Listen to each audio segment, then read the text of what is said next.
روحي وصار الدمع يهدي. السلام علیکم ورحمۃ اللہ وبرکاتہ. محترم ناظرین کرام، میں Mufti Muhammad Anas Qasmi city India Islamic channel کے واسطے سے آپ حضرات کی خدمت میں حاضر ہوں.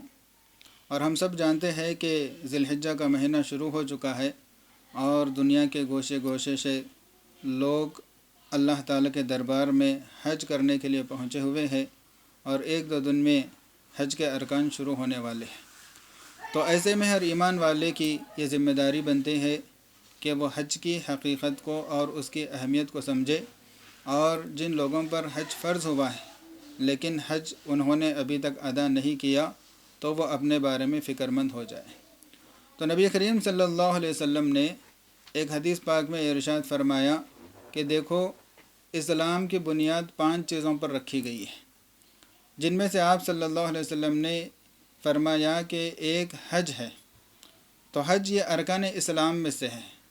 حج اللہ تعالیٰ نے اس کو فرض کیا ہے. قرآن پاک میں اللہ تعالیٰ ارشاد فرماتے ہیں وَلِلَّهِ عَلَى النَّاسِ حِجُّ الْبَيْتِ مَنِ اسْتَطَاعَ إِلَيْهِ سَبِيلًا، یعنی لوگوں پر اللہ تعالیٰ کو راضی کرنے کے لیے، اللہ تعالیٰ کو خوش کرنے کے ارادے سے بیت اللہ کا حج کرنا فرض ہے، یعنی ان لوگوں کے لیے جو وہاں تک پہنچنے کی استطاعت رکھتے ہیں. تو سب سے پہلے یہ بات سمجھنے کی ہے کہ حج فرض ہے، لیکن سارے مسلمانوں پر فرض نہیں ہے، بلکہ مالداروں پر. وہ مالدار جن کے پاس اپنے ضروری اخراجات کے علاوہ اس قدر مال ہے کہ وہ اپنا مال خرچ کر کے بیت اللہ تک پہنچ سکتے ہیں اور راستے کا بھی امن ہو، یعنی کوئی رکاوٹ نہ ہو اللہ تعالیٰ کے گھر تک پہنچنے میں. تو ایسے ہر شخص کے لیے جو ہے نا اللہ تعالیٰ کو راضی کرنے کے لیے حج کرنا جو ہے نا یہ فرض ہے. تو فرض ہے، اور قرآن پاک سے اس جو ہے نا اس کی فرضیت ثابت ہے، جس کی وجہ سے کوئی اس کی فرضیت کا انکار کر دے. دیکھو، حج نہ کرے حج فرض ہونے کے باوجود وہ تو گنہگار ہوگا، لیکن اگر کوئی جو ہے نا حج کی فرضیت کا انکار کرتا ہے، یہ نہیں مانتا کہ حج فرض ہے، تو پھر جو ہے نا وہ کافر اور مرتد سمجھا جائے گا شریعت کی نظر میں. اس لیے سب سے پہلے ہمیں اس بات پر یقین کرنا ہے کہ حج فرض ہے اور ایک بہت بڑا عمل ہے. ایک مرتبہ کسی صحابی نے نبی کریم صلی اللہ علیہ وسلم سے یہ سوال کیا، پوچھا کہ اللہ کے نبی صلی اللہ علیہ وسلم کون سا عمل سب سے زیادہ افضل ہے؟ تو آپ صلی اللہ علیہ وسلم نے ارشاد فرمایا کہ ایمان باللہ، یعنی اللہ تعالیٰ پر ایمان لانا یہ سب سے اہم ہے. ثم ماذا؟ تو ان صحابی نے پوچھا اللہ کے نبی پھر کون سا عمل؟ تو آپ صلی اللہ علیہ وسلم نے ارشاد فرمایا کہ الجہاد فی سبیل اللہ، اللہ تعالیٰ کے راستے میں جہاد کرنا یہ ایمان کے بعد سب سے افضل عمل ہے. پھر ان صحابی نے پوچھا کہ اللہ کے نبی ثم ماذا، پھر کون سا عمل اس کے بعد افضل ہے؟ تو آپ صلی اللہ علیہ وسلم نے ارشاد فرمایا کہ الحج المبرور، یعنی حج مبرور ایسا ہے جو ان دونوں اعمال کے بعد سب سے اہم ہے.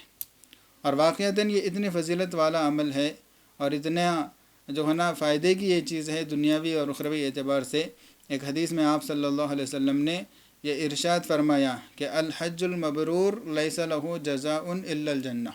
کہ حج مبرور کا جو ثواب ہے وہ جنت سے کم نہیں ہے. یعنی جو حج مبرور کرتا ہے، مقبول حج کر لیتا ہے، تو پھر اللہ تعالیٰ اس کے لیے جنت سے کم بدلے پر راضی ہی نہیں ہوتے. اور ایک حدیث میں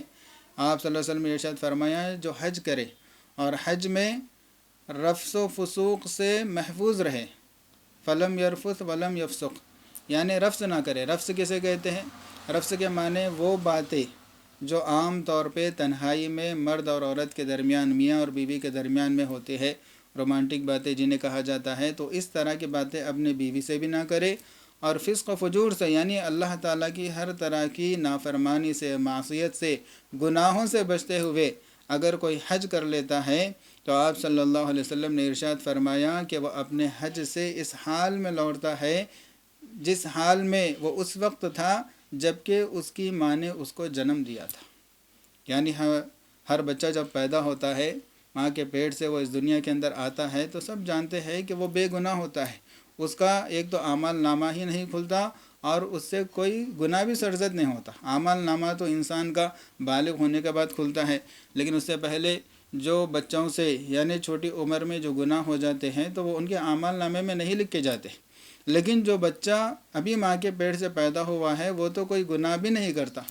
تو جس طرح وہ بچہ معصوم ہوتا ہے، بے گناہ ہوتا ہے، اسی طرح وہ شخص بھی اپنے حج سے لوٹتا ہے جو اپنے حج میں آداب کا، مستحبات کا، سنتوں کا لحاظ رکھتا ہے اور سنت اور شریعت کے مطابق حج ادا کرتا ہے، اور حج میں ہر طرح کی لایانی اور بیہودہ باتوں سے، گناہوں سے، معصیت سے اور اللہ تعالیٰ کی نافرمانی سے دور رہتا ہے، تو ایسا شخص بھی حج سے جو ہے نا ایسا پاک صاف ہو کر لوٹتا ہے۔ اور عورتوں کے لیے تو خاص طور پر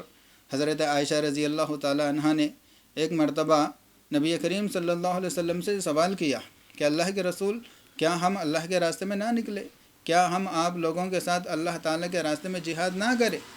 تو آپ صلی اللہ علیہ وسلم نے یہ جواب دیا کہ لیکن دیکھو عائشہ، تمہارے لیے تو سب سے بہترین جہاد اور سب سے خوبصورت جہاد حج مبرور کرنا ہے۔ تو عورت کے لیے جو ہے نا حج مبرور کو سب سے بہتر جہاد کہا گیا ہے۔ اسی وجہ سے حضرت عائشہ یہ فرماتی ہیں کہ اس کے بعد میں نے کبھی کسی سال حج کو ترک نہیں کیا، یعنی میں ہر سال جو ہے نا پابندی سے حج کیا کرتی تھی۔ تو یہ ہیں حج کے ثمرات۔ دنیاوی اعتبار سے بھی ایک حدیث پاک میں آپ صلی اللہ علیہ وسلم نے ارشاد فرمایا کہ ادیم الحج والعمرہ، دیکھو پے در پے، بار بار جتنا ہو سکے زیادہ سے زیادہ حج اور عمرہ کرتے رہا کرو، کیونکہ فرمایا کہ یہ دونوں یعنی بار بار حج کا کرنا، بار بار عمروں کا کرنا، یہ ایسی چیز ہے، یہ دونوں انسان کو فقر و فاقے سے اور گناہوں سے اس طرح صاف کرتے ہیں جس طرح آگ کی بھٹی لوہے سے زنگ کو اور میل کچیل کو صاف کرتی ہے۔ آگ کی بھٹی میں جلنے کے بعد جس طرح لوہا صاف شفاف ہو کر نکھر کر آ جاتا ہے، ہر طرح کا زنگ اور میل کچیل اس سے دور ہو جاتا ہے، تو اسی طرح سے دو چیزیں انسان کی جو ہے نا ختم ہو جاتی ہے، جن میں سے ایک کا تعلق دنیا سے ہے، دوسرے کا تعلق آخرت سے ہے۔ تو فرمایا کہ ایک چیز ہے فقر و فاقہ، اس سے ختم ہو جاتا ہے۔ آج انسان جو ہے نا معاشی اعتبار سے جب پریشان حال ہوتا ہے تو کتنے جو ہے نا کہاں کیسے کس در پر جا کر جو ہے نا وہ اپنا ماتھا ٹیکتا ہے، اور جو ہے نا کیسے لوگوں کے پاس جاتا ہے وہ اپنی اس پریشانی کے ازالے کے لیے اور اپنی بے روزگاری کو جو ہے نا دور کرنے کے لیے، اور کس قدر فکر مند رہتا ہے۔ تو یہ کتنا بڑا فائدہ ہے کہ اللہ تعالیٰ کے راستے میں ہم جو ہے نا اپنی استطاعت کے بقدر خرچ کر کے جو ہے نا عمرہ، بار بار عمرہ کرنے کا اور بار بار حج کرنے کا ہم ارادہ کرتے ہیں، کوشش کرتے ہیں، تو اس کی برکت سے اللہ تعالیٰ ہماری زندگی سے افلاسی کو ختم کر دیتا ہے، اور معاشی تنگی کو اللہ تعالیٰ ختم کر دیتا ہے، یعنی اس کی مال اور اولاد میں اللہ تعالیٰ خیر و برکت دیتے ہیں، اس کی روزی میں اللہ تعالیٰ برکت دیتے ہیں۔ یہ تو دنیاوی اعتبار سے فائدہ ہے۔ اور اخروی اعتبار سے کیا فرمایا کہ آخرت کے اعتبار سے اس کے سارے گناہ دھل جاتے ہیں، کیونکہ جو اس کے کھاتے میں گناہ ہوتے ہیں اس کے آخرت خسارے میں ہے، وہ جہنم کے عذابات کا سامنا کرنے کا مستحق بن جاتا ہے۔ لیکن حج اور عمرے کو پے در پے بار بار کرنے کی برکت سے اس کے گناہ سارے کے سارے جو ہے نا دھل جاتے ہیں۔ تو اس لیے پیارے ساتھیوں، ہمیں ان سارے فضائل کو سامنے رکھ کے حج کی اہمیت کو سمجھنا چاہیے، اور ہر کوئی حج کرنے کی کوشش کرنا چاہیے، اور جتنا ہو سکے عمرے بھی کرنے کی کوشش کرنا چاہیے۔ تو جہاں پر حج کے کرنے پر اس قدر فوائد جو ہے نا بیان کیے گئے ہیں، اس قدر جو ہے نا فضائل بیان کیے گئے ہیں، اجر و ثواب جو ہے نا اللہ رسول صلی اللہ علیہ وسلم نے بیان کیے ہیں، تو وہیں پر جو حج فرض ہونے کے بعد بھی حج کے ارکان کو ادا نہیں کرتے، حج نہیں کرتے، ان پر وعید بھی سخت آئی ہے۔ جیسے کہ شروع میں نے وہ آیت پڑھی، اس میں اللہ تعالیٰ فرماتے ہیں کہ وَمَنْ كَفَرَ فَإِنَّ اللَّهَ غَنِيٌّ عَنِ الْعَالَمِينَ، یعنی جو حج فرض ہونے کے باوجود بھی اللہ تعالیٰ کی نافرمانی کرتا ہے، یعنی حج ادا نہیں کرتا، تو اس سے اللہ تعالیٰ کا کوئی نقصان ہونے والا نہیں ہے، کیونکہ اللہ تعالیٰ تو سارے عالموں سے اور ہر ایک سے اللہ تعالیٰ بے نیاز ہے۔ اللہ تعالیٰ کو کسی کی عبادت کی کوئی ضرورت نہیں ہے۔ اللہ تعالیٰ ہماری عبادتوں کے، ہماری نمازوں کے، ہمارے حج اور عمروں کے اللہ تعالیٰ بالکل بھی محتاج نہیں ہے۔ یہ ساری عبادتیں اگر بندہ کرتا ہے تو بندے کا خود فائدہ ہوتا ہے، اگر بندہ اس کے اندر سستی کرتا ہے، کاہلی کرتا ہے، اور جو ہے نا ان کو ادا کرنے میں وہ جو ہے نا لاٹھوری کرتا ہے، تو اللہ تعالیٰ فرماتے ہیں اس میں بندے کا ہی نقصان ہے۔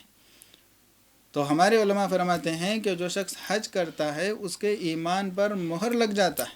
یعنی جو حج کر لیتا ہے اس کے بارے میں یہ اطمینان کیا جا سکتا ہے کہ انشاءاللہ یہ اب موت تک جو ہے نا گناہ تو اس سے ہو سکتے ہیں لیکن یہ کبھی مرتد نہیں ہو سکتا، یہ کبھی اسلام کے دامن کو نہیں چھوڑ سکتا، یہ کبھی کافر نہیں ہو سکتا۔ اور جب تک بندہ حج فرض ہونے کے باوجود بھی حج نہیں کرتا تو اس کے بارے میں یہ امکان اور یہ خوف، یہ اندیشہ لگا ہوا ہے کہ پتہ نہیں کب جو ہے نا یہ اسلام سے مرتد ہو جائے۔ تو مرتد ہونے کا اندیشہ ہوتا ہے، حج فرض ہونے کے باوجود بھی کوئی حج کو ادا نہیں کرتا۔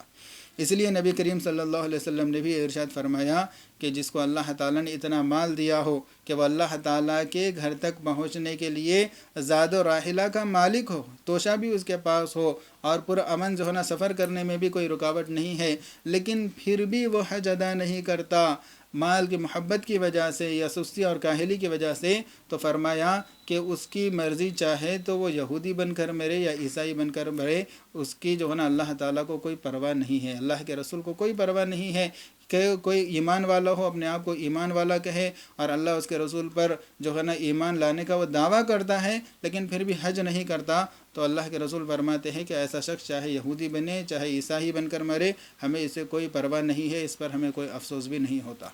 تو جو اللہ کے نبی صلی اللہ علیہ وسلم سے سچی محبت رکھنے والے ہیں ان کے لیے ایک بہت بڑی دھمکی ہے آپ صلی اللہ علیہ وسلم کی جانب سے۔ اس لیے پیارے ساتھیوں، ہم تمام کو فکر کرنا چاہیے اور جاننا چاہیے اور اپنی تحقیق کرنا چاہیے، علماء کرام کے پاس اپنے آپ کو پیش کرنا چاہیے کہ میرے یہ حالات ہے، مجھ پر حج فرض ہوا ہے یا نہیں ہوا، اور تو جن پر حج فرض ہو گیا ہے انہیں یہ کوشش کرنا چاہیے